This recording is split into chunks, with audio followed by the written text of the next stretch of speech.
Hey everyone, so today we're looking at section 4.3. So this is just an extension of rules, what we were talking about logarithms in the last section. And of course here, as you can see, we're getting into rules of logarithms.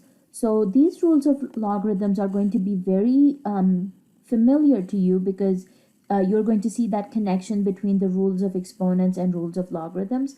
Because again, remember that logarithms are exponents, right? When we solve logarithms, we're looking for those exponents for our exponential functions.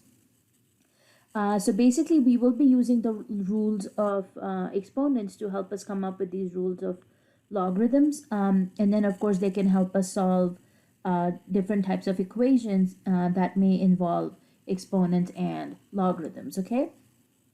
So we're starting with our first rule over here, talking about the logarithm of a product, which actually comes from the product rule for exponents. So remember, in the exponents, we take our expressions that have the same bases, and you can have different exponents. So of course, the idea is you keep the same base and you just add your exponents. And as you can see, they are showing you that you can rewrite log of base 2 for the number 8, which will be equivalent to your 2 raised to the third power, because of course when you take log of 8 with base 2, you're going to get the answer 3 over here, which will be the exponent over here. Log of 4 with base 2 will of course give you the answer 2, which is going to be 2 raised to the second power. And of course log of 32 with base 2 again will give you the answer 5. So they're just showing you the correlation here between the logarithm and the exponential function here, okay? So the way this translates into a rule for our logarithms, of course, you have to keep that same base 2 when we are rewriting this, but you can write your log of 32 as a product of 8 times 4, and then you can break this apart by rewriting this as log of 8 with base 2 plus log of 4 with base 2. So remember, in the exponential functions, when we have the same base, we add our exponents, and in that same sequence, I think you can think about it, is when we are multiplying two values inside a logarithm, you can use the addition of the two logs to break it apart.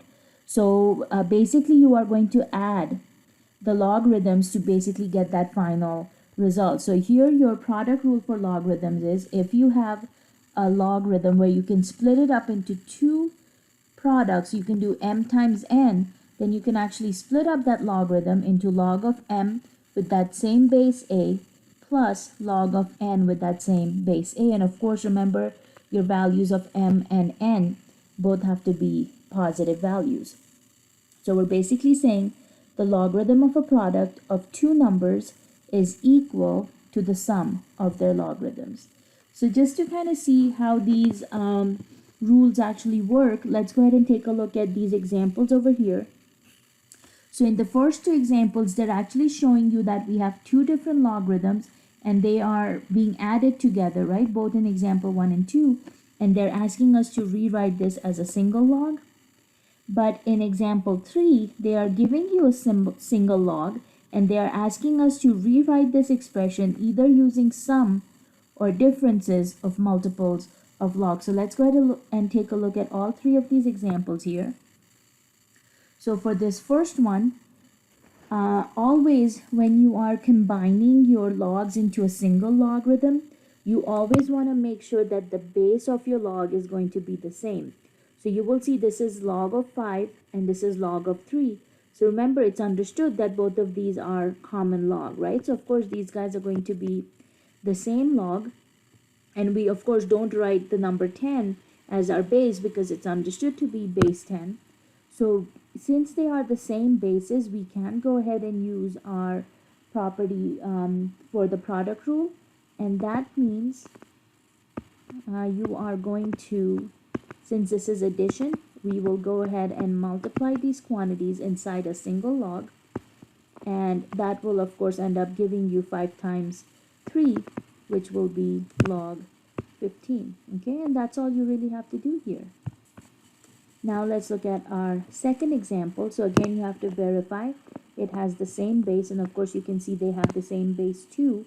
So then we can again use the product rule to combine both our logarithms into a single log. So here I have the expression x minus 1, and I will multiply it with x from my second expression. So of course we need to simplify this answer, and to simplify this, all you're going to do is you're going to take that single x from the outside and multiply it with the terms inside our parentheses. So basically distribute that, and of course we have log of 2 on the outside. So x times x will give us x squared minus 1 times x will give us x, and this is how you will combine this into a single log. So remember, with the product rule, you're basically using addition. So if two logs are being added, to combine them into a single log, you multiply. So two logs are being added, to combine them into a single log, you multiply. But now if you are given a single log and they're asking you to rewrite it as a sum or a difference of multiples of logs, so in this case, again, what you have to see is that 3 is being multiplied with x, right? So that's 3 times x. So obviously that means we have to use the product rule. Again, keep that same base in your logarithm. So we'll split this up into log of 3 with base 2 plus, remember you use addition here, log of x with base 2. So you're just taking that 3 and making a log out of it, and taking that x and making a second log out of it. So log of 3 base 2 plus log of x with base 2. That's how you're going to split this up from a single log into multiple logs using the addition symbol. So this is how your product rule for logarithms works out, okay? All right, the next one we are getting into is the logarithm of a quotient. So again, quotient rule for exponents says that if you have the same base, then you can basically just subtract your exponent. So you can do, if I had to add a step in between here, I would say, okay, that's going to be the same base, and then I subtract my exponents, which gives you 2 to the third power. So again, they're showing you the relationship between the exponent and the logs, between the exponent and the logs here, okay? So the way the quotient rule for logarithms works is, if you have inside a single log a division of two values, so here you can see we have log of 32 divided by 4, and of course that's a base 2. So when you split this up, make sure you keep that same base 2. The numerator value 32 goes into the first logarithm.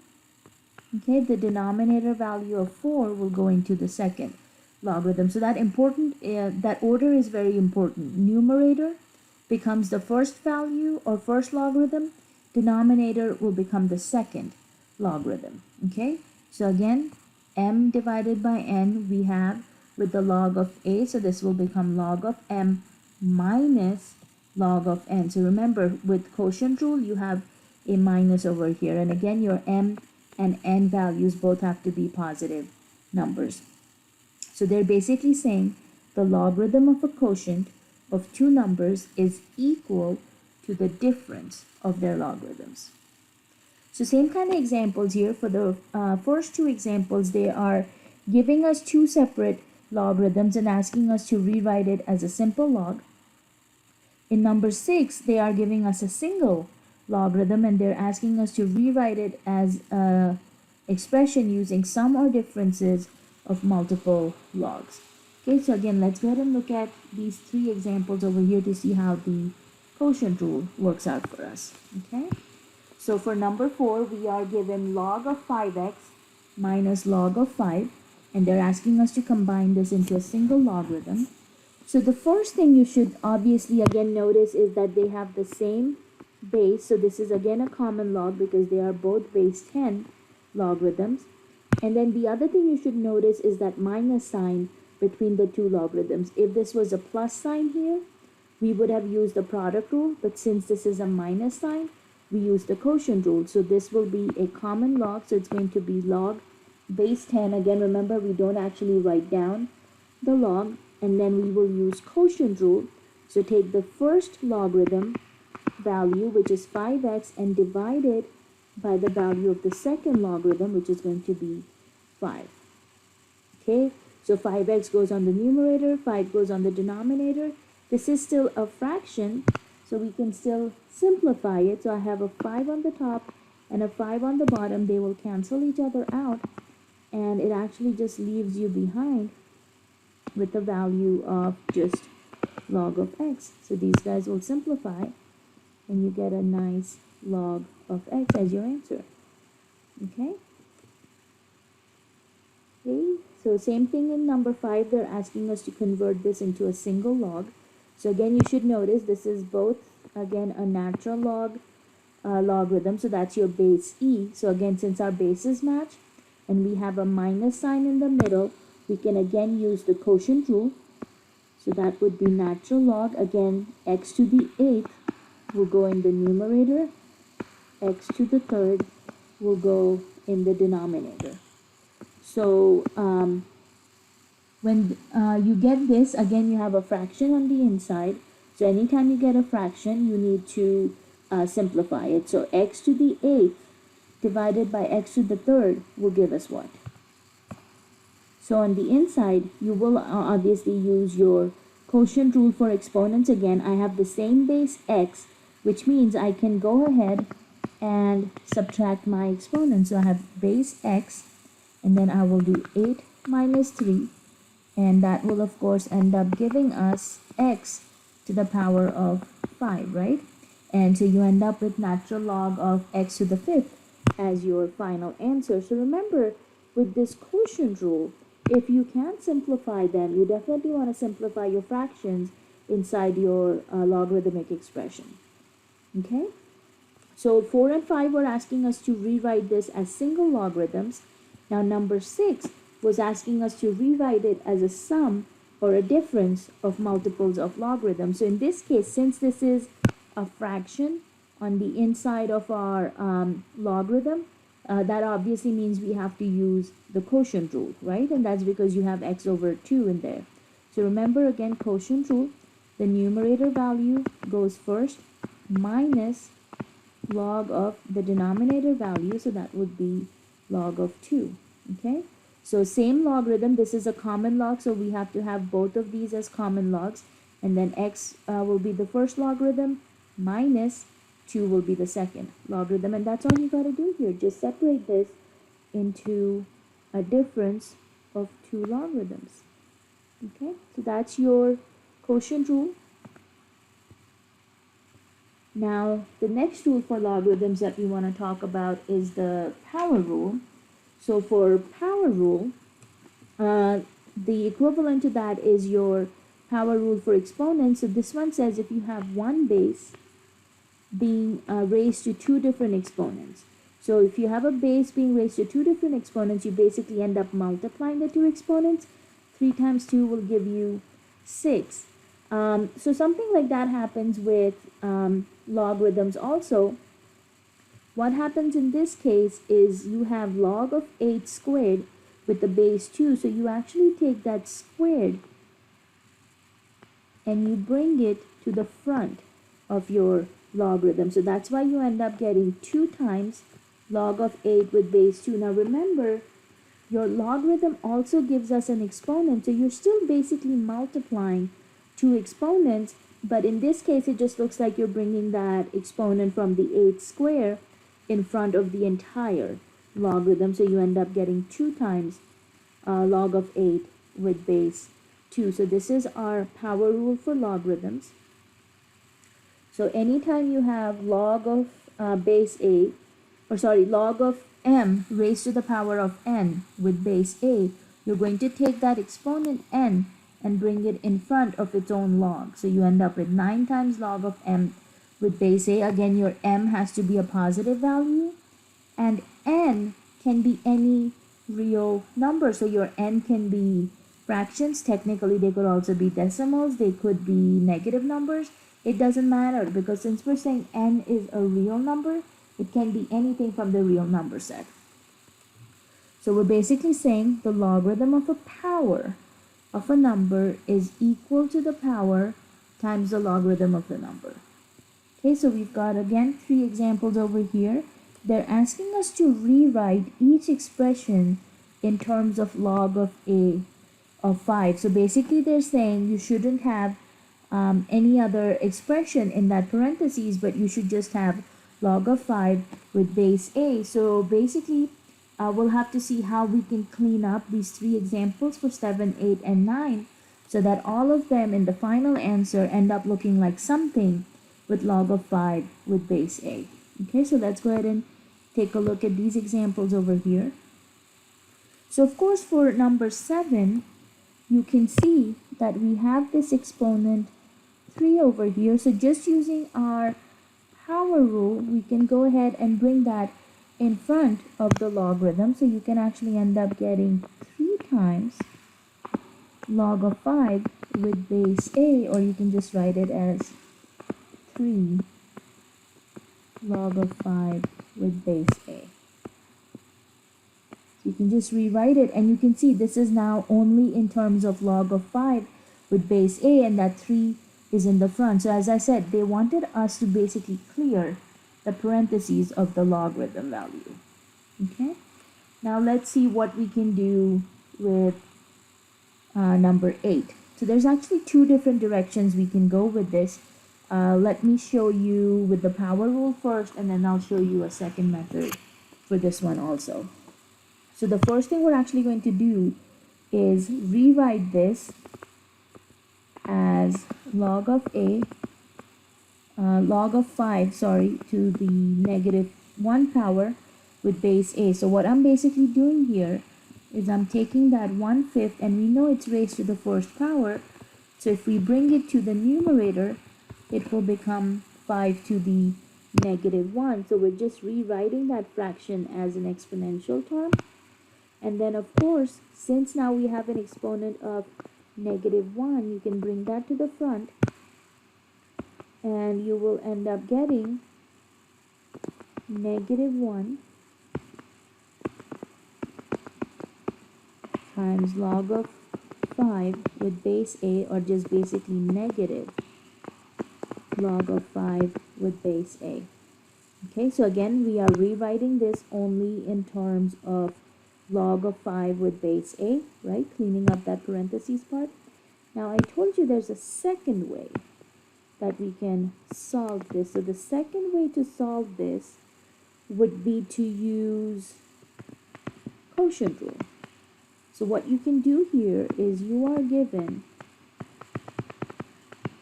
log of 1/5 with base a, so we can rewrite this using our quotient rule as log of 1 with base a minus log of 5 with base a, right? So just using quotient rule.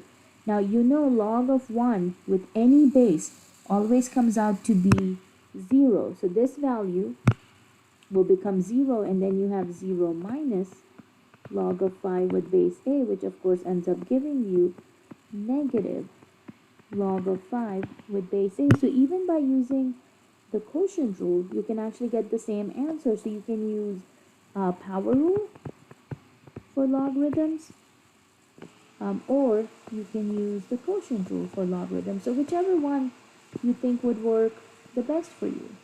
Okay? All right, now let's see how we can rewrite number 9 as just log of 5 with base a. So again, we will need to convert this into exponential notation. So again, remember that square root of 5, you can rewrite it with the rational exponent as 5 to the power of 1/2. So that's exactly what we're going to do, is rewrite that square root as 5 to the power of 1/2, and then again using this power rule, you can take that 1/2 and bring it to the front of your logarithm, and you end up getting 1/2 times log of 5 with base a, or just basically 1/2 log of 5 with base a, and that will be your final answer. Okay, so just 3 different examples of how we can use that power rule to clean up our logarithms. Okay?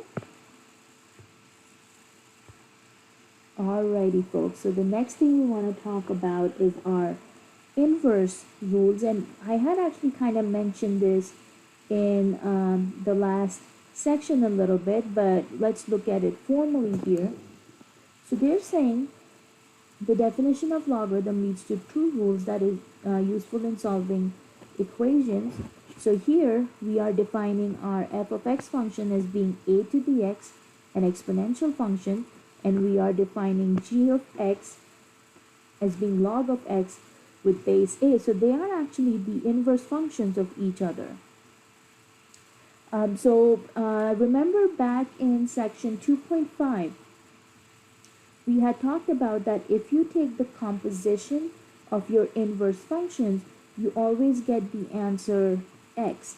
So if you go back and look at your section 2.5 handout,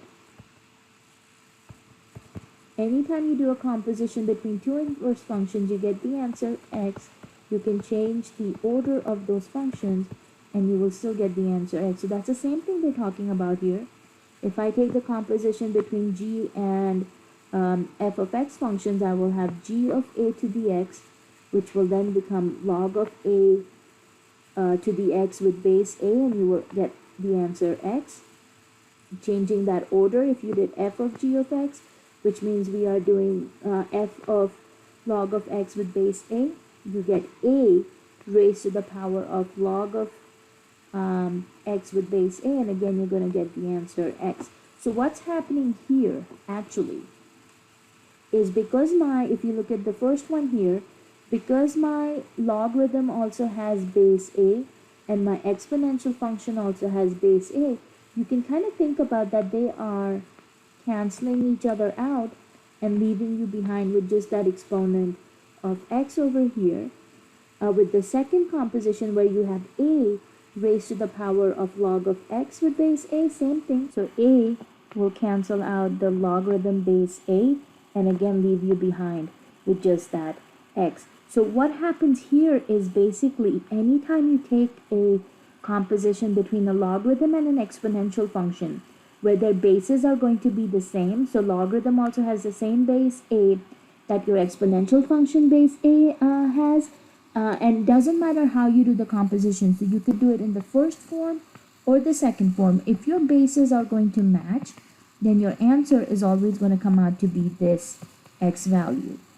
And again, of course, we know for both exponential functions and logarithms, our base a has to be a positive value and it cannot equal 1. Okay, and then of course in this example here, for part 2, your x has to be a positive value and x can be any real number in part 1. So those are basically the two inverse rules that we had looked at in section 2.5 also, and we're basically bringing it back here with our exponential and logarithmic function. So let's go ahead and take a look at these examples over here and see how we can apply these inverse rules. Okay, so let's start with number 10.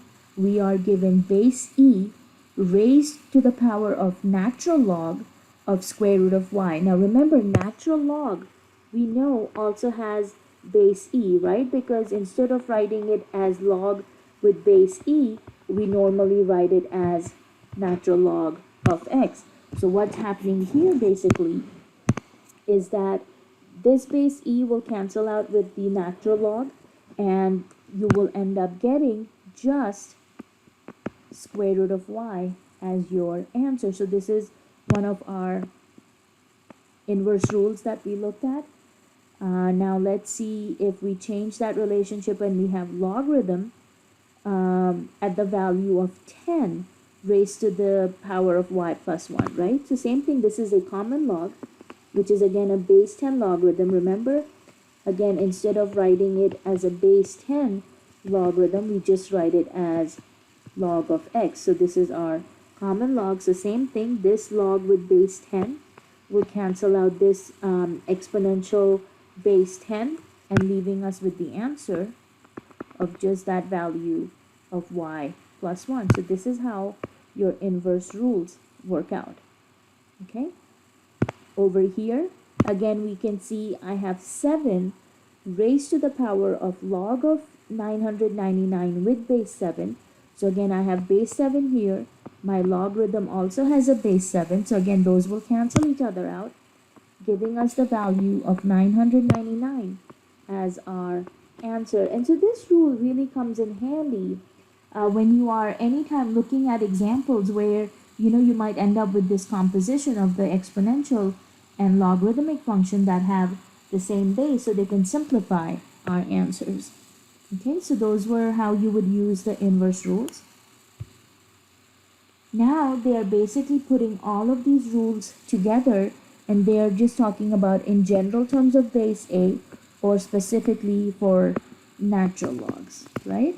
So this can be any logarithm with base A, which actually means you can also have natural log in that first one, but they're just kind of separating it into two different examples over here. Okay, so we have m, n, and a values are going to be positive real numbers. Okay, so all of these are positive. A cannot equal 1. X can be any real number. So this first rule is actually coming from your inverse rule, because think about this as being raised to the first power. So log base A, this base A will cancel each other out, just giving you the value of 1. The same rule as rule 1 is being used here in rule number 3. So these rules are pretty much alike to each other. You will see we are using our product rule for logarithms here in rule 5, power rule for logarithms in rule 7. Remember, log of all 1 values, no matter what the base is always going to be 0. This is again your second inverse rule over here for number 4. So base A on the exponential function and base A on the logarithm function cancel each other out, giving you this answer of n. Okay, we are using quotient rule over here for number 6. And again, you can think of this guy, number 8, as either quotient rule, or you can also do this as power rule. We saw an example of this when we did our power rule examples, okay?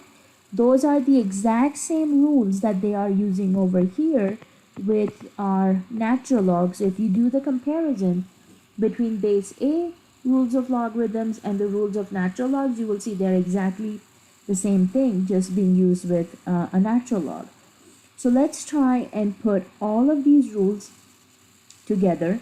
So we may have to use a combination of different rules. We may just have to use one rule. It just depends on when we start working on this, how far do we simplify it and what kind of rules we can use. So let's start with numbers 13 and 14.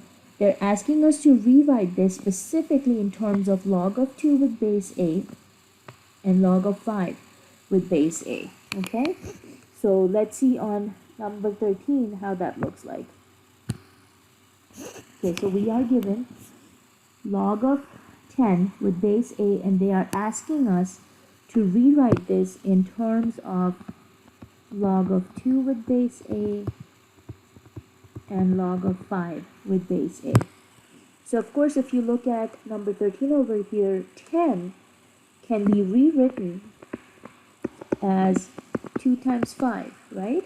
So I can actually use the product rule over here to break this up into log of 2 and log of 5. So remember, with product rule, keep the same base on your logarithm, and we use the addition or the sum to split them up. So this guy will become log of 2 with base A plus log of 5 with base A. So in this case, since they're specifically asking us to write this as logarithms in terms of log 2 and log 5 with base A, this is how we're going to split them apart. Okay, so this will be your answer for number 13. Now number 14, same thing. We have to write these guys in terms of log 2 with base A and log 5 with base A. So the first thing we can actually do is use our quotient rule to separate these guys. So since this is division, log of 4 will go in the front, of course, with base A, and log of 25 will be the second one. So you have log of 4 with base A minus log of 25 with base A. But again, these are not in terms of 2 and 5, are they? They are still 4 and 25. So what we're going to do now is rewrite that 4 as 2 to the second power and rewrite that 5 also as 5 to the second power, right? So now we've used the quotient rule, but for each one of these logarithms, we are going to use the power rule and bring that exponent of 2 in front of each log. So you will end up with 2 times log of 2 with base a minus 2 times log of 5 with base a. Okay, now in this case, since both of these have this factor of 2, you can actually factor it outside as your greatest common factor, and that will leave you behind with bracket log of 2 base a minus log of 5 with base a. Okay, now you can leave your answer in this form, or what your MyMathLab might do could be a little bit different, and I'm not sure how MyMathLab breaks this down, so that might be something you may have to look into. They may want you to leave it with the 2 and 2 separate. They may want you to bring it outside as a greatest common factor.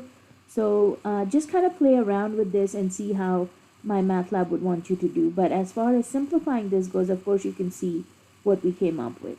Okay, and you can see both of these examples are now in the form of log of 2 with base a and log of 5 with base a, depending on which rule we had to use to simplify them. Okay, now let's look at our next set of examples here. They are saying rewrite each expression using sums and or differences of multiples of logarithms, right? So these are of course given to us as single logs, and they're asking us to split it apart using sum or difference and whatever other rule we may need. So let's take a look at number 15 over here. So you can see we are multiplying 3 times square root of x inside our logarithm, and again this is a common log, a base 10 logarithm, so you can use product rule to rewrite this as log of 3 plus log of square root of x. Okay, and again guys, this is something you will need to see what MyMathLab wants. If it wants you to break it apart further, then this is where we would need to rewrite our square root of x as x to the 1/2, and then using our power rule we can take that 1/2 and bring it in front of its own logarithm. So that would end up being log of 3 plus 1/2 log of x. So you will need to see how MyMathLab wants you to write the answer. So it's either going to be this way or this way. You'll just have to see which one MyMathLab goes with. Okay, alrighty, now let's take a look at number 16. How can we split this guy up? So obviously you're seeing there's a multiplication between 3 and 2 times x to the power of 2 raised to the power of x minus 1. So using our product rule, we'll split this up. So you'll have log of 3 plus log of 2 to the power of x minus 1, right? And then here we'll need to again use our power rule to bring this in front of our logarithm. So log of 3 plus, now you will see how x minus 1 together was our exponent. So when you bring it down in front of your logarithm, put it in parentheses, because it's x minus 1 times log of 2. And you know, if we had to go back and put it back into the exponent, we need to know that x minus 1 was the entire exponent, because if you just write it as log of 3 plus x minus 1 log of 2, then you don't know that these guys were together because they look pretty separate to me. So because we want these to look like they are both our exponent, that's why you want to put this in parentheses. Okay, so just kind of be careful with that. And then, of course, this will be your final answer for number 16 here. Okay?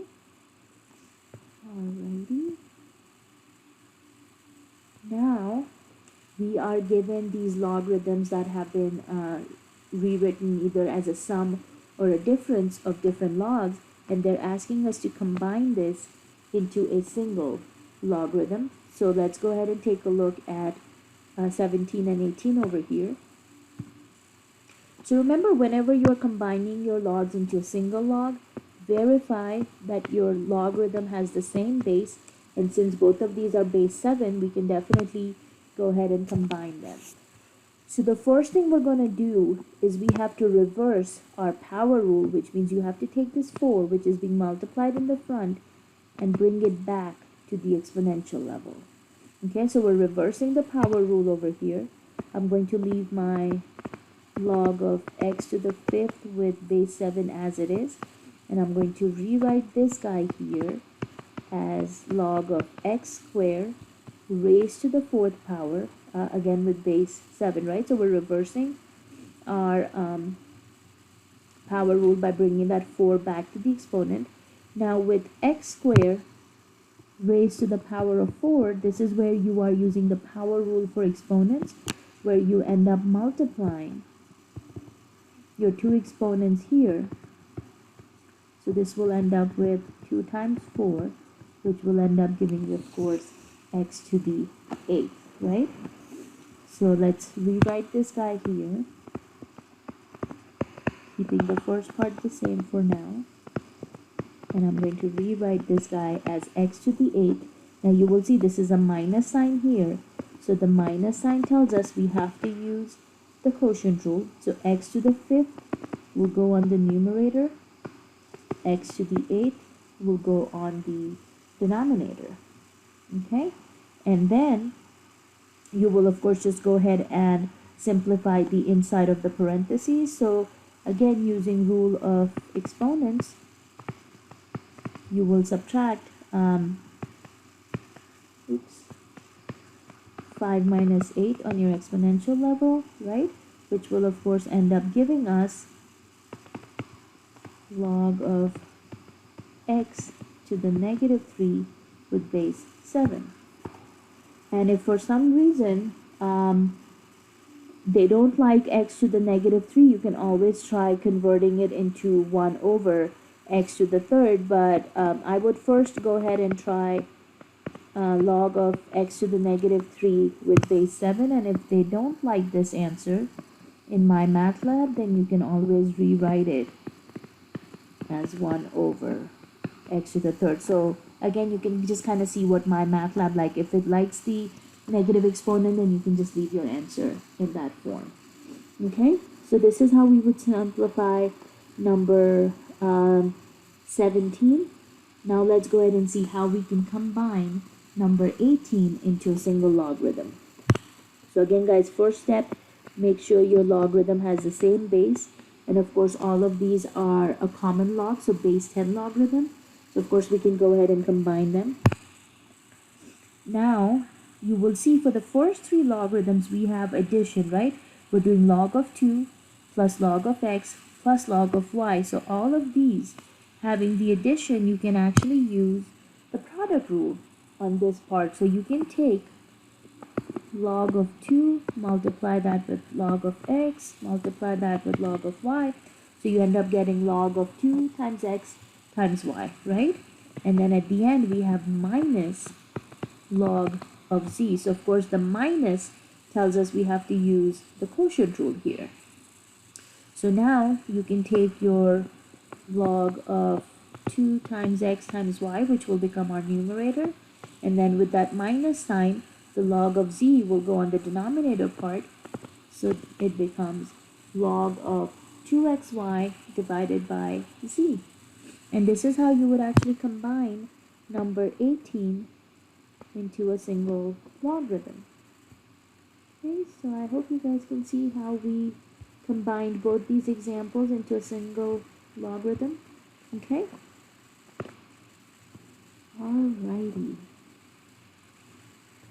So they're telling us the rules for logarithms correspond to the rules for exponents, because like we said, logarithms are essentially exponents.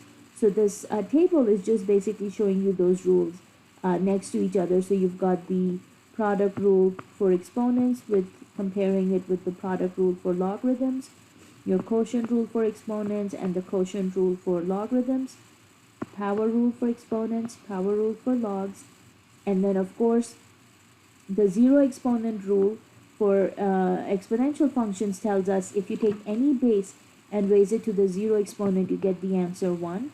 So in contrast with that, when you take the logarithm of the number 1 with any base, you're always going to get that answer 0. Okay, so just a good way to kind of compare the two rules between the exponent and logarithms. Alrighty, so the next thing we actually want to talk about here is the base change formula. And that base change formula is very crucial for us, because you know what happens? Most calculators will only solve the common log, or they will solve the natural log. But what if you had something like this, where you were trying to find the logarithm of 5 with the base of 1.03? Now, some of the newer calculators might allow you to type in a base which is different than 10 or e, but if you don't have that, then that's kind of where the idea of this base change formula comes in.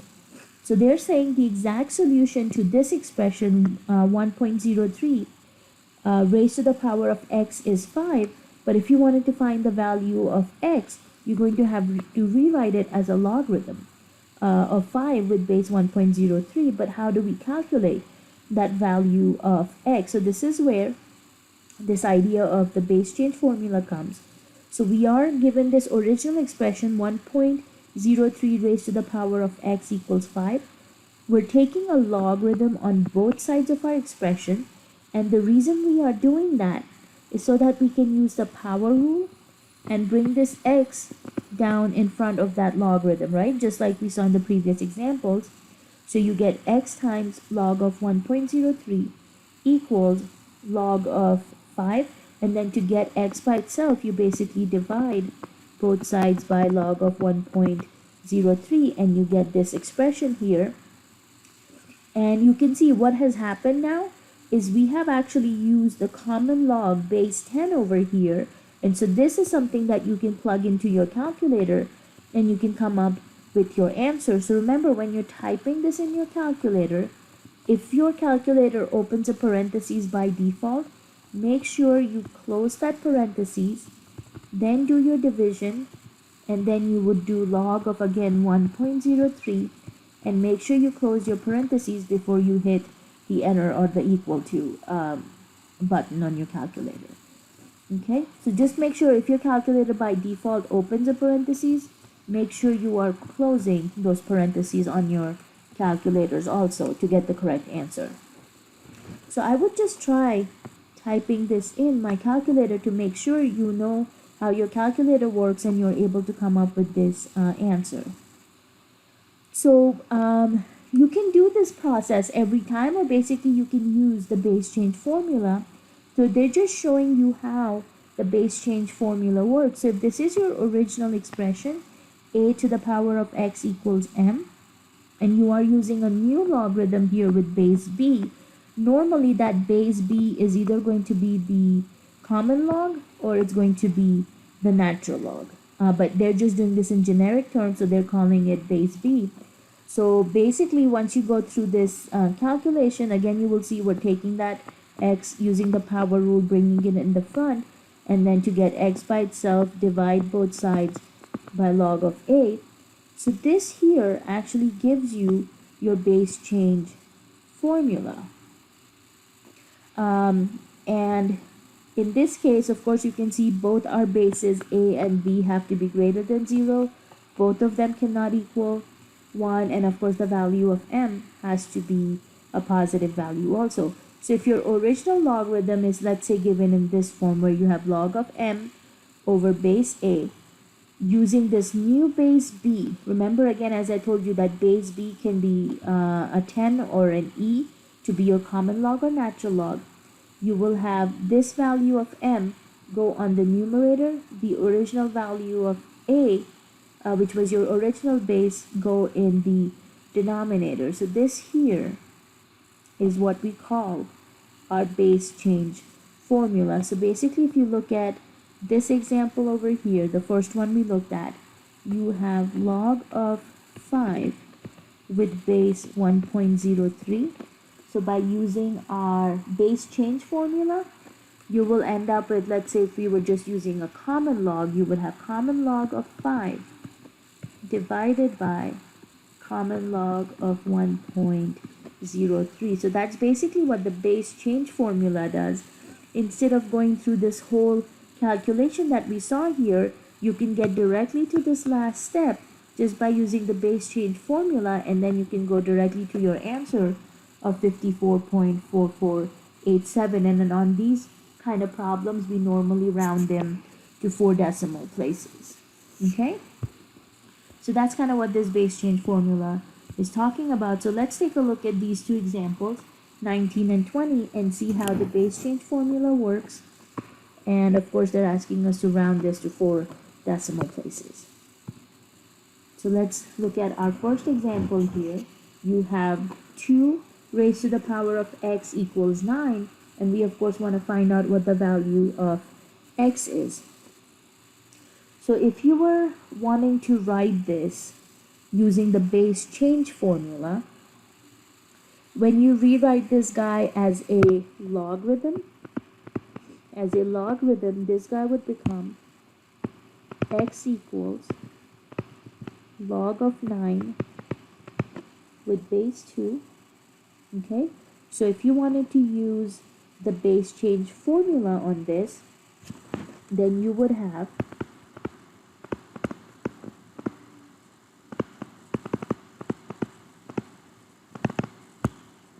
we would take x equals log of 9 with base 2, and then using our base change formula, you would have either common log or natural log. Let's use common log for this one. You would have log of 9 divided by log of 2. Oops. Okay, so remember the part in the parentheses goes on the top, the original base goes on the bottom. So this is kind of how the base change formula works. And then of course you would just plug this into your calculator and you would get an approximate value for x. And let's see, when I put this into my calculator, I'm getting an approximate value of 3 point, rounding it to 4 decimal places, 1699. Okay, so this is if you were using your base change formula directly. Now, if you did not use your base change formula directly, then the other way of doing this would be how you saw in the example before. You take a logarithm on both sides, and you can again do natural log or common log. I'm using common log in this example. And then using our power rule, I would bring that x down to the base level, and I would end up getting x times log of 2 equals log of 9. To get x by itself, we would divide both sides by log of 2. So these guys here would cancel out, leaving us behind with x equals log of 9 divided by log of 2. And of course that would give you an approximate value of 3.1699. Okay, so you can do it the longer way if this seems more convenient, or if you get comfortable using your base change formula, then you can use the base change formula. Okay, now let's look at number 20. It's a very similar example to that. So again, if I wanted to rewrite this as a logarithm, this would be log of 0.5 with a base of 0.73. So again, if you wanted to rewrite this using your base change formula, this would become, and you know what? I'm going to use natural log here just to show you that it works with either one of those. I would have natural log of 0.5 divided by natural log of 0.73. Now you cannot have common log on the top and natural log on the bottom, or natural log on the top, common log on the bottom. They have to be the same base, right? Same logarithm. So either both of them should be common log or both of them should be natural log. Don't use one or the other. Well, don't use both of them in the same example. Just use one or the other. Again, throw this in your calculator. Natural log of 0.5 divided by natural log of 0.73. And after I put this in my calculator, let's round it to four decimal places, and this comes out to be 2.2025. Okay, so this was using the base change formula.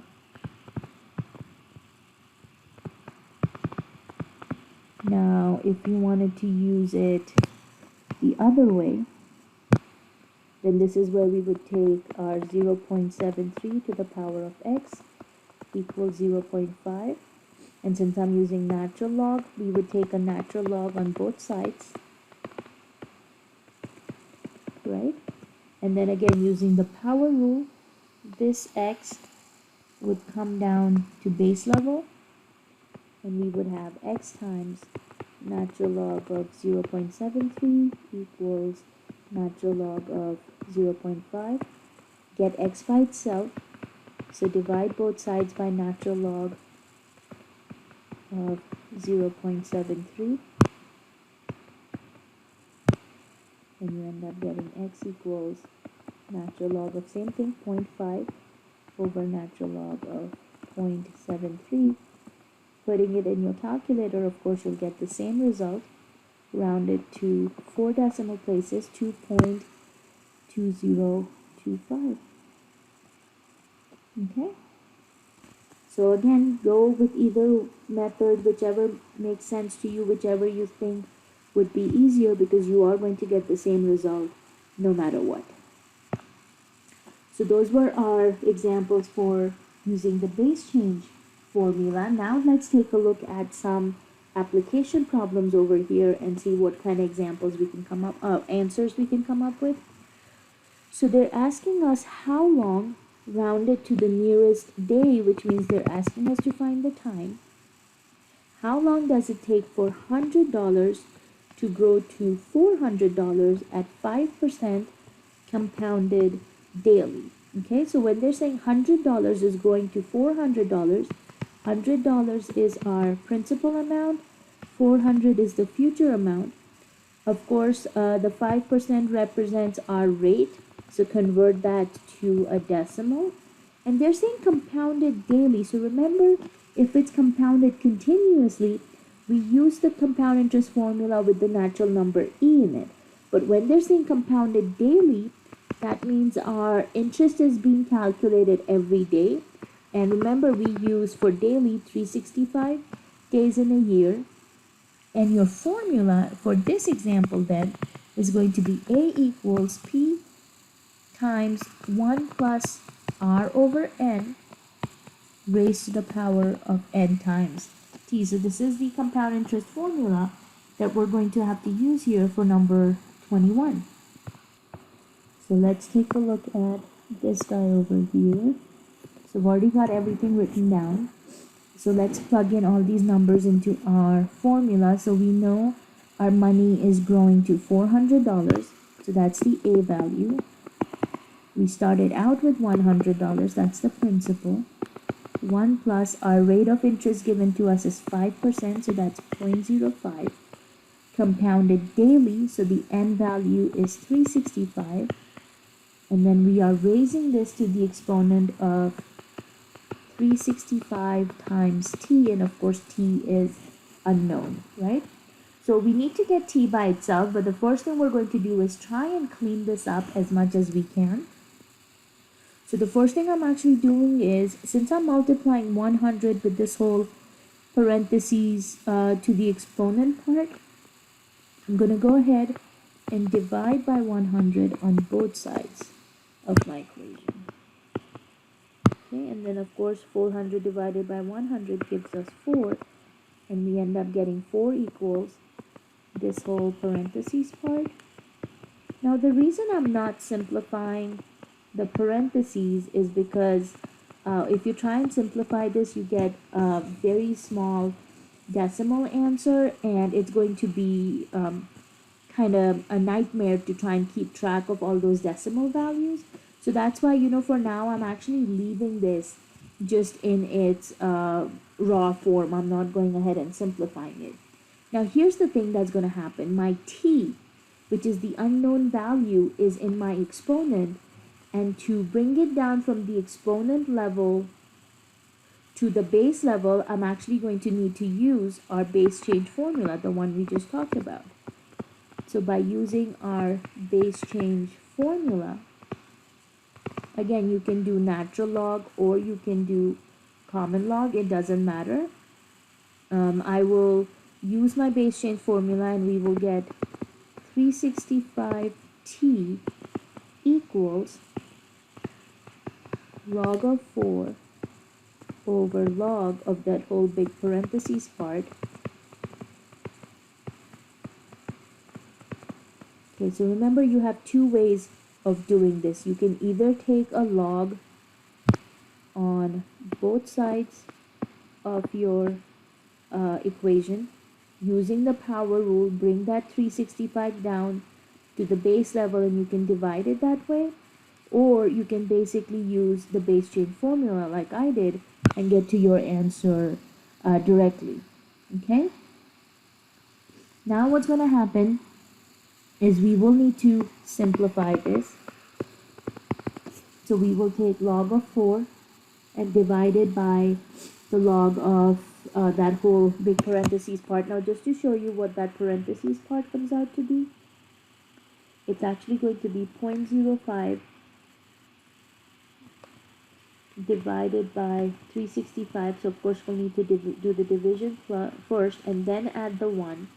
So just to show you in decimal form, and that's kind of why I was not writing this out before, just this parentheses part comes out to be 1.000136,986. So however you want to simplify this, you can leave it in that 1 plus 0.05 over 365 form. You can write this in the decimal form. It's up to you.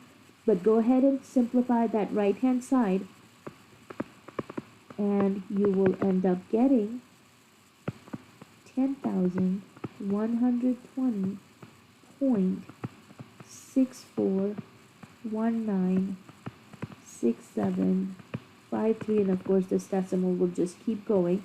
Leave that answer on your calculator. To get t by itself, we'll go ahead and divide both sides by 365. So that's why I was saying just leave what you have on your calculator as it is and then divide that value by 365 and you should end up getting 27.727786, and again those decimals will keep going. Now they're asking us to round our answer to the nearest day. So what you have to do is 27 here, of course, represents how many years it's been. So it's taking 27 years. Now for this decimal part, what you're going to do in your calculator is, of course, we know that 27 represents 27 years. And to calculate our number of days from here, you will go ahead and subtract 27 so that you will get just this decimal part, 727786, and whatever is left behind, keep all those decimals and then just multiply it by 365 days so that we can convert this into 365 days, and this should come out to be approximately 265.64. Rounding it up to a whole number, you end up getting 266 days as your final answer. So it's going to take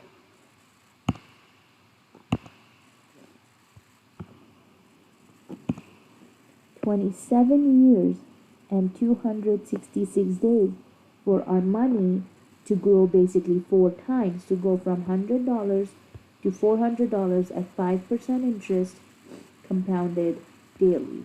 So you can kind of see how that base change formula actually comes into play when we are trying to solve for t, which is in our exponent over here.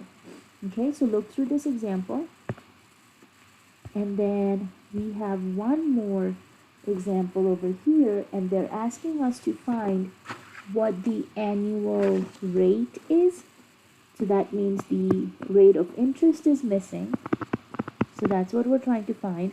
They're telling us again it's compounded daily, so our n value is again going to be 365.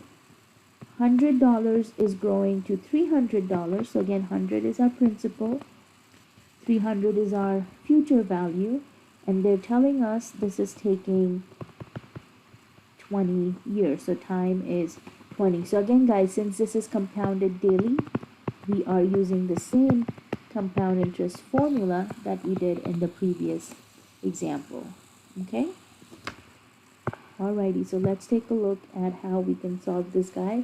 Go ahead and plug in again all the values that you know.